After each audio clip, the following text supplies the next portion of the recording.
হাসান বলে, নানাজি আপনার মেয়ের নামের বিচার, ফাতেমার নামের বিচার। বিশ্বনবী মসজিদে নববীতে জোহরের নামাজ পড়ে হাসান হুসাইনকে দেখতে গেলেন, যে দেখে ফাতেমা রান্না করে। আসলে কি রান্না করে? চুলার মধ্যে পাতিল দিয়ে পানি গরম করে আর হাসান হুসাইনকে বুঝ দেয়, ঠিক কিনা? বিশ্বনবীর পায়ের আওয়াজ শুনে ঘুমন্ত হাসান আর হুসাইন জেগে গেল। দৌড়ে এসে নানাজিকে ঝাপটে ধরে ডেকে বলে, নানাজি গতকাল কেন দেখতে আসলেন না?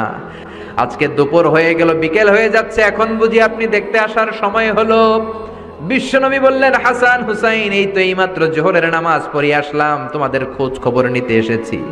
হাসান আর হুসাইন বলল, কি খোঁজ খবর নিবেন? খোঁজ খবর নেওয়ার আগে একটা বিচার করে দেন, বিচার। আপনি তো আহকামুল হাকিমিন। বিশ্বনবী বললেন, কিসের বিচার?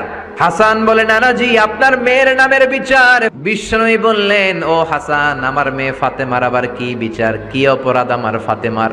হাসান হুসাইন চোখের পানি ছেড়ে দিয়ে ডেকে বলে, নানাজি আপনার মেয়ে আমাদেরকে খাবার দেয় না কেন? গতকাল সারাদিন বলেছে রাত্রিবেলা খাবার দিবে, রাতে খাবার দেয় নাই।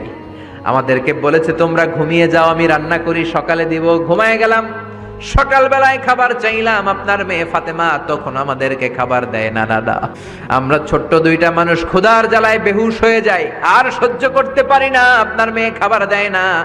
দুপুর হয়ে গেল, দুইজনে কান্নাকাটি করি, আপনার মেয়ে এখন পর্যন্ত আমাদেরকে খাবার দেয় নাই।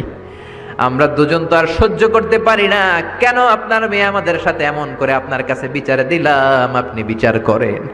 বিশ্বনবী আর কি বিচার করবেন? ডেকে বললেন, হাসান রে কাছে আয়।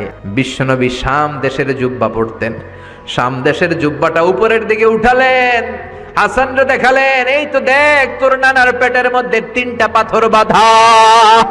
একদিন না খেয়ে থাকার কারণে তোদের পেটে এত জ্বালা, এত কষ্ট।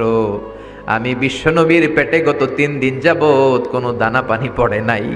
আমি তো 3 দিন না খেয়ে আছি, আমার পেটেও তো কিছু নাই। নানাও কাঁদলেন, নাতিও কাঁদলেন, পুরো পৃথিবীও কাঁদলো, ঠিক কি না?